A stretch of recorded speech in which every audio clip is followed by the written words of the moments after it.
One of the most exciting milestones in wheel throwing is making your first large pot. After mastering mugs, bowls, smaller vessels, many potters naturally want to go bigger. A tall vase, a white serving bowl, or a large planter feels like the next challenge. But anyone who has tried knows that throwing large forms isn't simply a matter of using more clay. It's about understanding balance. The biggest mistakes beginners make is believing that a larger pot needs stronger hands.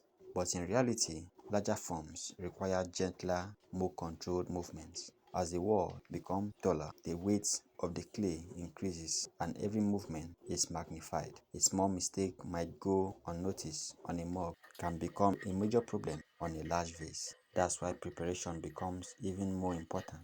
Before the wheel starts spinning, the clay must be washed thoroughly to remove air pockets and create an even consistency. A large lump of clay with uneven moisture or trapped air is already working against you before the first pull begins. Good preparation doesn't guarantee success, but it gives the clay the best possible chance. Then comes centering. With large amount of clay, centering demands patience. Many beginners try to force the clay into place by pushing harder, but strength alone rarely solves the problem. Instead, experienced potters use steady body weight, proper posture, and consistent pressure. They allow the wheel and the clay to work together rather than trying to overpower them. Once the clay is centered, another important lesson begins. Don't rush the height. One of the quickest ways to collapse a large pot is trying to pull it too tall in a single pass. Clay needs time to strengthen as it's shaped. Professional potters often build height gradually through several controlled pulls, allowing the walls to become thinner and more even with each pull. You must know that slow progress creates stronger forms. Wall thickness also matters. If one section becomes too thinner than the rest, the goal isn't simply making the walls thin, it's making them consistently thin. Even thickness allows the clay to support itself as it grows taller. Water is another area where beginners often struggle. Water reduces friction and helps your hands glide across the surface, but too much water softens the clay and weakens its structure. When throwing large forms, experienced potters use only as much water as necessary. As the piece grows, they often remove excess water from inside the pot or the piece being thrown to help the clay maintain its strength. You may also notice that many potters pause during the process. They don't keep pulling endlessly.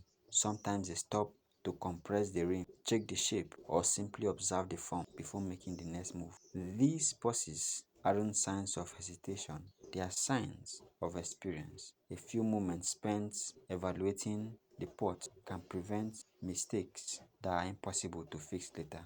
And perhaps the most important lesson is knowing when enough is enough. Every piece of clay has a limit. There comes a point where the walls have reached its maximum height for that stage. Trying to squeeze out just a little more often leads to dramatic collapse. Experienced potters learn to recognize that moment. They'd rather finish with a strong, elegant form than lose everything by asking the clay to do what it no longer can. Perhaps that's why throwing large forms is about much more than size. It's a lesson in patience, restraint, and respect for the material. The tallest pots aren't created by force or speed. They are created through steady decisions, careful observation, and understanding of the clay's limits. In many ways, large pots reminds us that strength isn't about pushing harder. It's about building wisely, one careful pull at a time, one thoughtful decision after another. Because the secret to throwing large forms isn't convincing the clay to hold more than it can. It's learning to work with it so well enough that it never has to collapse at all. I hope this helps.